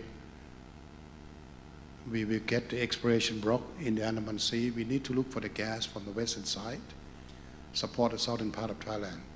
You may not know, the southern part of Thailand has no energy security at all. The grid coming from the southern part of Thailand. The energy that coming from the western part of Thailand, 11 power plants, I hate to say, 11 power plants rely on the gas that we imported from Myanmar. 18% of our gas consumption today is coming from Myanmar. We're running out of gas in the Gulf of Thailand. Forget OCA, current dispute that you see. What are we doing to export, to extract every single BTU in the Gulf of Thailand? That's what we're doing as Energi. And I like the partner to support. So I like the partner to realize that we should look for the future. We should not sit here and talk about history. Beautiful history. History makes man, I agree. But what does it do for us for the future? In future, the lucrative business we have in oil and gas in Thailand is no longer there. We just have to bite the bullet. We just have to think about Thai people. Energy security to Thailand is very important. So I did not raise my voice, so I hope I don't gonna get anything back from his boss again. I asked his question last year and said, well, whatever you say here, I'm sorry, Khun Chatit. You and I should work together as a Thai citizen. Because what you're saying today is totally different from your corporate policy. And I said again, I can raise my voice today. I hate to be in his shoes. You and I should work together. You and I are saying that, and Now I have a small company coming to Thailand, Energi, Pan Oriented. They all work for business. But along the way they think about energy security. We should look for the well that produce gas, because 70% of the energy consumption in Thailand coming from natural gas. So I do my best. I have 1 year left in my term, and I believe the next generation who replace me will talk the same language. We will look for the national energy security as an NOC. Thank you for calling us NOC. Thank you. Wow. That's make everyone proud. But so here is crystal clear, and I would like Mr. Ronald. So we're gonna do the summarize as the last but not least, as is going to be the last question. So here, Mr. Ronald, as today, everyone right here, as we are gathered right here to celebrate on the 45th anniversary of the SPE Thailand. So what makes you unique that can gather everyone here today? And as you can see, like, wow, such a big and a huge family over here. So, and also I would like to ask, like, everyone would like to hear it too. What do you see about the future of SPE Thailand that you would like to share us with the perspective? Please, that's the last question that everyone expects from you. All right. Well, yes, good evening, everyone. Before I forget, I would like to thank the program committee for bringing back a panel session after more than 20 years. It's going great so far. Yeah. Of course, it's an honor to be here, although it was not really my choice. As a geologist, they actually assigned me to dig up some past, yeah, and predict the future. Yeah. So expect some geofantasy here. Yeah. I also think the committee actually put me here because they wanted me to keep away from that bar as far as possible. Yeah. But that's a different story. Yeah. Okay. Why is our section unique? Keep in mind, we are certainly not the largest section in the region. Yeah. We can look at the KL section, the Java section in Western Australia. They all have a lot more members, yeah, and they have basically funding from big company names. Here in Thailand, that situation is more challenging, yeah. But what our section did differently around 20 years ago, yeah, was basically setting, yeah, the barrier really low for seasonal sponsorship. Yeah, so smaller companies could basically get on board. And that really worked well, as we can see here tonight. Yeah, we have quite a nice, what shall we say, good base of support from oil companies, service companies, and the government. Yeah.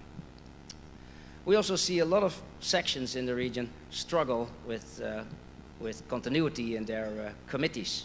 Yeah? And I think we're lucky to have a diverse Thailand board of directors here in Thailand. They're all volunteers, they're dedicated to make a difference, and they're committed to give something back to our industry.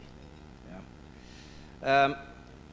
And the fact that we actually have monthly meetings year in, year out is also unique, because a lot of sections only have a meeting when a distinguished lecturer is visiting or when they have a milestone to celebrate. Yeah? And lastly, we are lucky that we draw good crowds like tonight. Yeah? And I think the key issue there is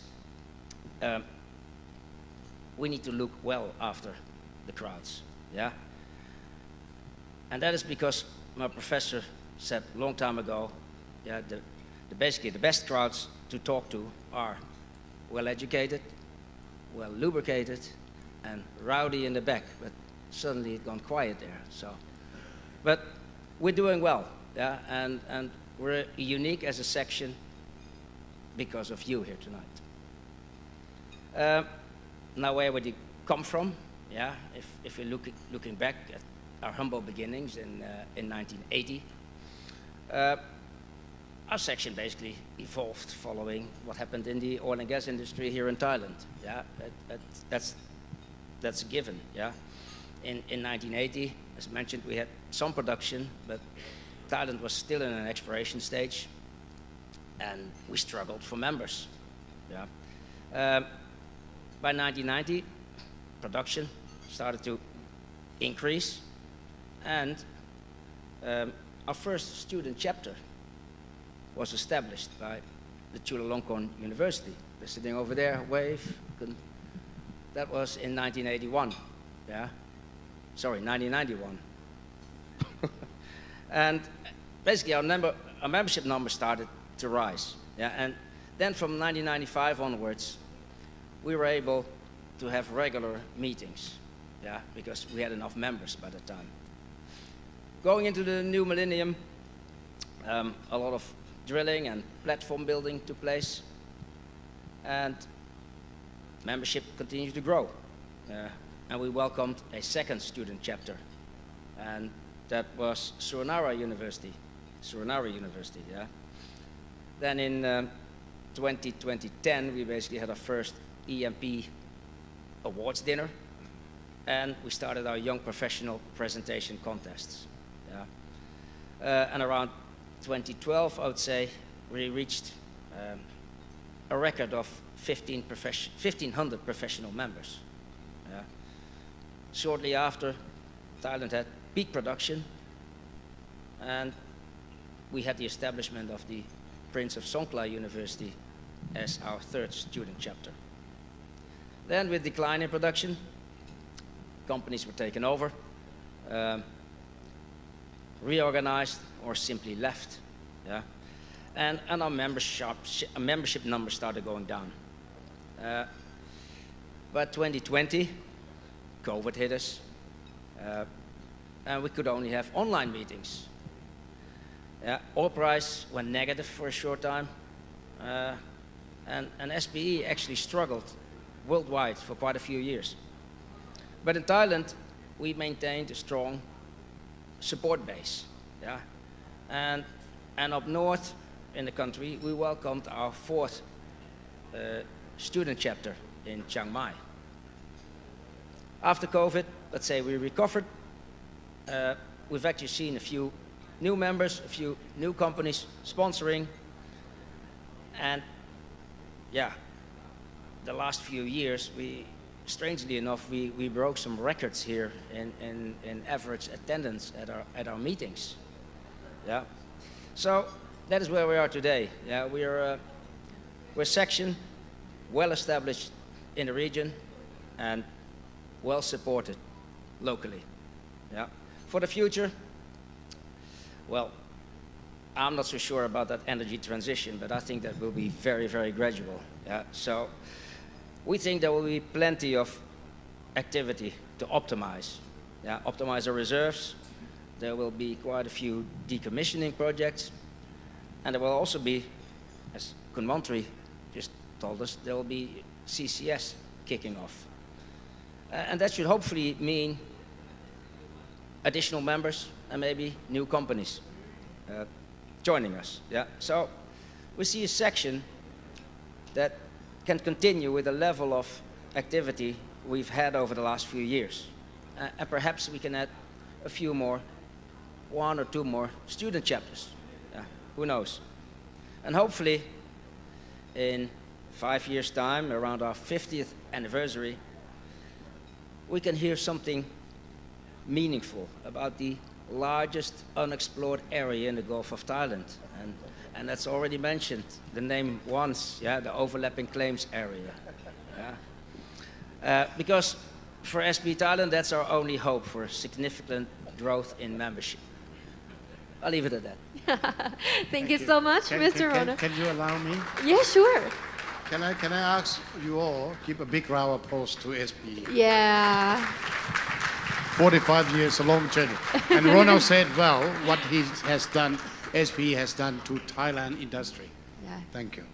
Yeah, sure. And as we are gathered right here, I think this is so amazing because we just bring it back with a panel discussion for over the 20 years. So I would like our guests over here, could you please give us like a key takeaway, like a keynote takeaway, some words takeaway that you would like to say it to our partner, our friends, our colleagues over here in the same industry, and maybe just a little things, a little tips that right now I think as we face a lot of things that happen around the world about day-to-day challenge right now. So could you please share about that key takeaway, that things that you would like to say or would like to share to our colleagues over here briefly? Thank you. Let's start with Khun Chatit from Chevron.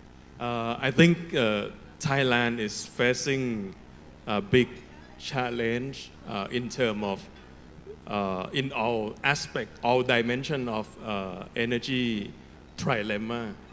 I think because we are net energy import countries, I think our energy security is still not very strong, and we are relying more and more of the import energy, especially the LNG, right? We are also facing challenges in terms of the energy affordability. I think as we continue to deplete the existing field, I think the cost per barrel is going to continue to increase. And therefore, whenever the cost increase, I think it could also impact the energy consumer as well.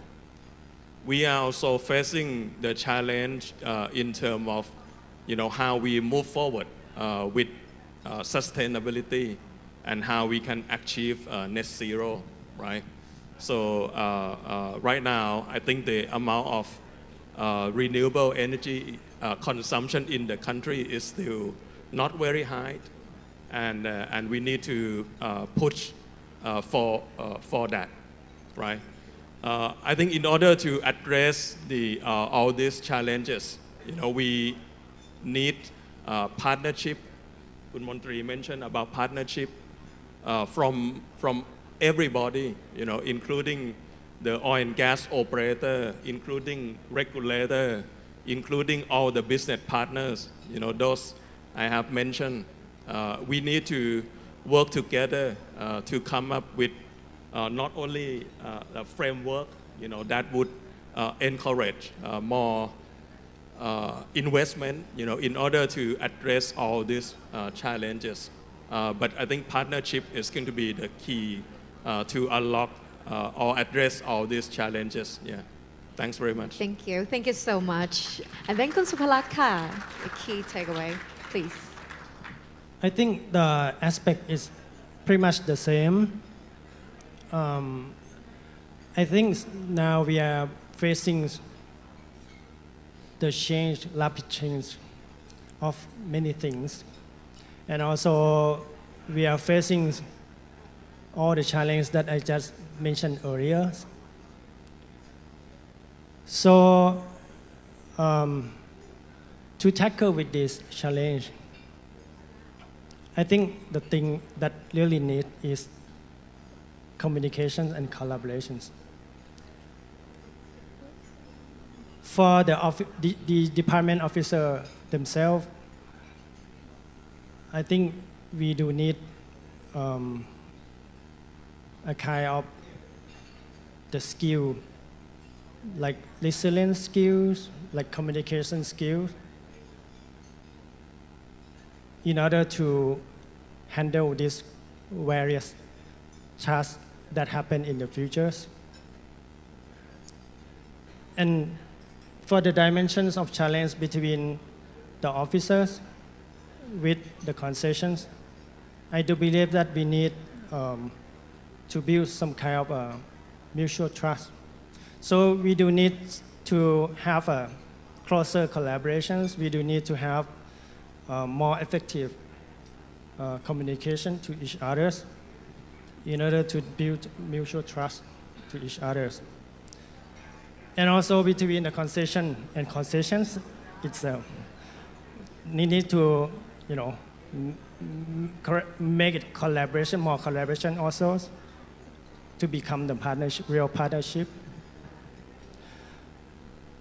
The phase that I try to remember is that many problems arise due to mistrust and poor communications.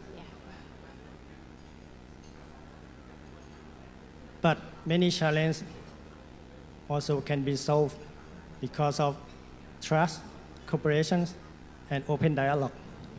So collaboration and communications. Wow, thank you so much. And next, please, Khun Montriค่ะ If I may say wholeheartedly, I have nothing to lose. I have a year to step down. So I can say whatever I want to say now. Do I? Do I? Appreciate the collaboration we talk about, the trust we need to build and so on. But look, the challenge we're facing now is not only the challenge in Thailand, it's global geopolitical challenge. What happened in Europe, what happened in US, what happened in the Middle East, impact all the cost of energy we consume. As I said before, Thailand will not go black out. We just have to import LNG. We're just going to have to pay high price for the energy. Thailand today need, overall, let's say 10 years from now, we need 20 million tons of LNG to fuel the country. And we have the facilities. We can take 20 million tons today. But can we afford LNG? So I appreciate the trust. I appreciate the talk. But what comes to my mind is 1977 songs from Pink Floyd. Together we stand, divided we fall. So we need to work together. Thank you. Thank you so much, Khun Montriค่ะ And as a conclusion, once again, Mr. Ronald, key takeaway. Yes, okay, key takeaway is probably it's about SPE and it's about everybody in this room, yeah, and that is about how we deal with artificial intelligence and large language models, yeah. I think SPE's database, yeah, is seeing some form of competition from all these free online resources, yeah, all AI driven, and yes, I think SPE needs to embrace the situation. Yeah, we should not compete with it. Yeah, and it's basically in 5 to 10 years from now, AI might actually surpass human intelligence. Think about that. Yeah, and if we become an issue, who will have access to all that knowledge? Yeah, that's one. But there's also a threat. Yeah, that AI takes over our thinking. And if we stop thinking, we lose our freedom. Yeah, so it's very important that we need to maintain and develop our free thinking skills. Yeah? And free thinking is actually critical thinking. Yeah? We need to constantly analyze, verify, challenge, and choose with common sense. Yeah? And AI has a lot of, what shall we say, hallucinations and absolutely no sense. Yeah? So, yeah,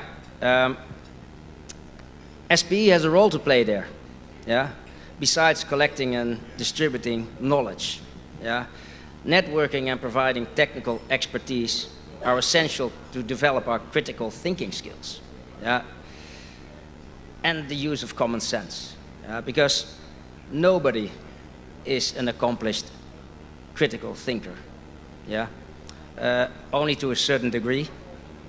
We have insights, but also blind spots and tendencies towards self-delusion. It's only human to protect our image and emotions from painful truths. So the reality is curiosity and a lifetime ambition of learning might actually support us in living with AI. And the challenge for SPE there is to keep conferences, workshops, training courses, and meetings interesting and engaging. Especially as conferences are a large part of income for SPE.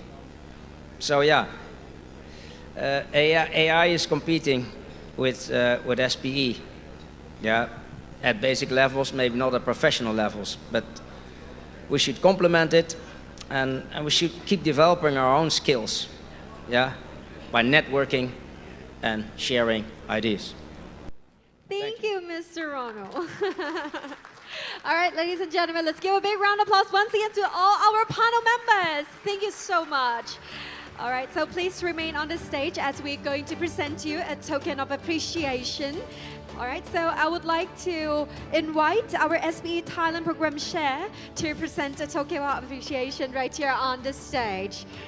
Okay, so please allow us to rearrange the stage for a moment. And please, Khun Kasian Ka, please proceed on the stage as we're going to present with a token of appreciation. Okay, so please, Khun Chatit Ka, President of Chevron Thailand. Please. Right, let's take a picture.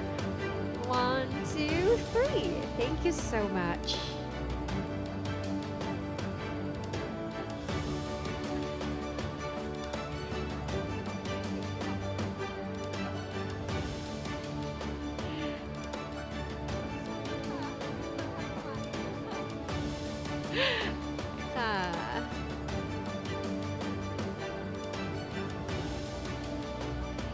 Thank you so much. And next, please, Dr. Supalak Ka, the Deputy Director of General of DMF.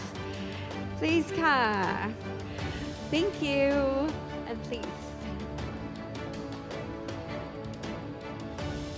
ขอบพระคุณค่ะท่าน Please, Dr. Supalak Ka.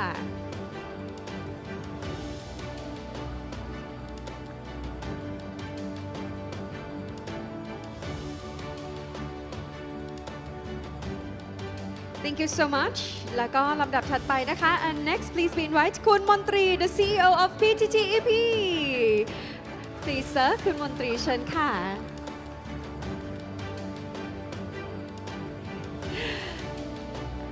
Alright, let's take a picture together.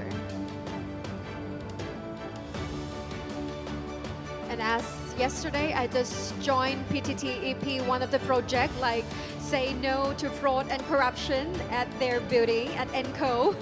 So Khun Montri can remember me that yesterday we just met. All right, and so next please, Mr. Ronald, the chairman of our SPE Thailand section. Please.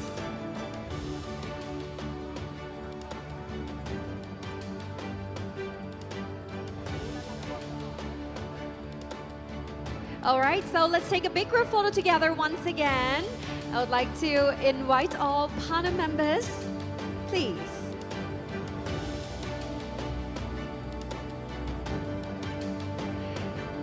Yay.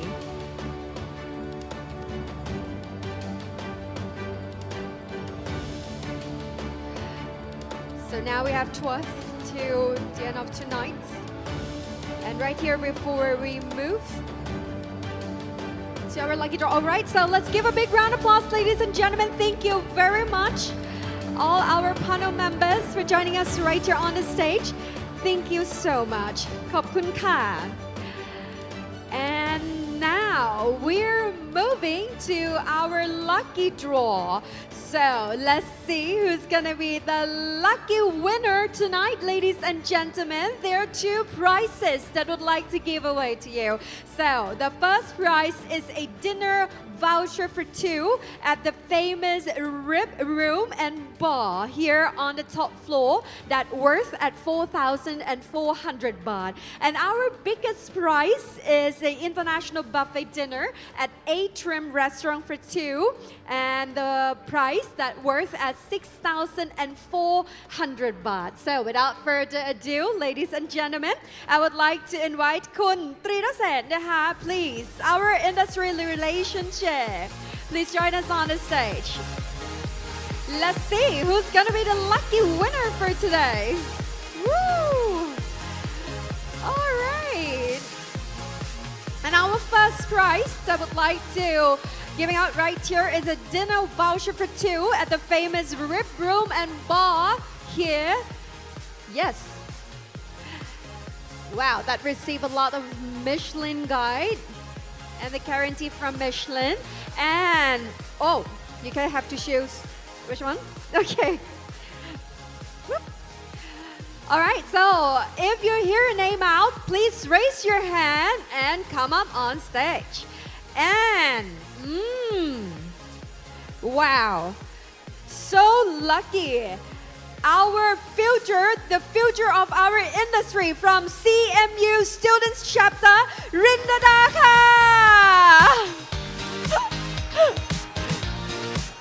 She's the one. Wow. Congrats.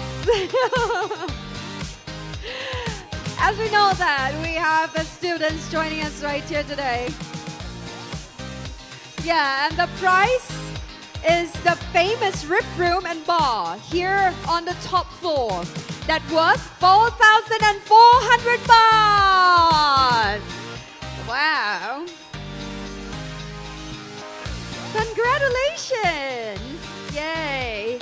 Thank you so much. And I would like to thank you, Khun Tridaset Nakha. Thank you so much. And next, please be invited, Khun Ratmani Ka. I would like to invite Khun Ratmani, Vice Marketing Chair. Please proceed on the stage to present our biggest prize of tonight. Please join us.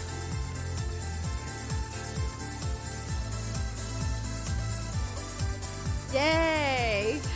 All right, so our biggest prize is an international buffet dinner at Atrium Restaurant for two that was 6,400 baht. Wow. Let's have a look who's going to be the lucky winner for our biggest prize tonight.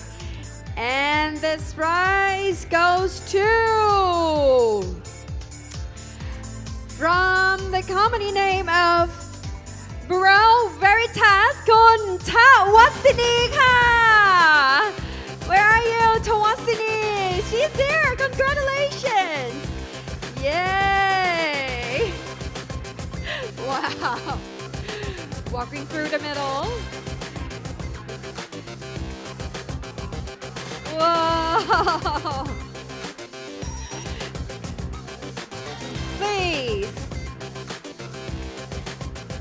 And all of this prize supported by Landmark Hotel. So please give a big round of applause for Landmark Hotel and congratulations to our winner right here as well. Thank you so much. And I would like to say thank you, Khun Ratmani, for honoring us right here. Thank you so much, Khop Khun Ka. All right, ladies and gentlemen, and now we have moved to an end of our program right here today. So I would like to thank our SPE Thailand monthly meeting sponsors once again, and a special thank to Medco, Energi, PTTEP, and Chevron, who enabled us to make this 3-course dinner instead of the buffet. So please give a big round of applause for Medco, Energi, PTTEP, and Chevron for this support. And also thank you to the sponsor who purchased a table to support our event tonight. And a great thanks to Landmark Hotels and its staff. We hope you have enjoyed their hospitalities, and thank you for our students chapter from Chulalongkorn University, Suranari University, Prince of Songkhla University, and Chiang Mai University. They're a future industry responsive. So let's give a big round of applause to our students. Woo! All right, and of course, tonight wouldn't have been success without the volunteer on our board and additional volunteer staff. So there's a lot of stuff going on behind the scene. So once again, will be one last round for our volunteer, everyone. All right, and so tonight, again, thank you very much for taking time of your busy schedule for joining us right here. We will serve a couple of more drinks for you at the table, and then this bar will be closed. But if you feel that the night is still young and you would like to continue with the drinks, so you can grab a few more drinks to win down at QQ Bar and Terrace at the front of this hotel that's still open. So where you can get 2 drinks for the price on 1 if you mention the secret password of SPE. So this is the one that I would like to say to you. And Pamatarathan Pokin is my great honor once again, and it's end of my duty now. Hope to meet you once again at the next occasion, and see you next time. สวัสดีค่ะ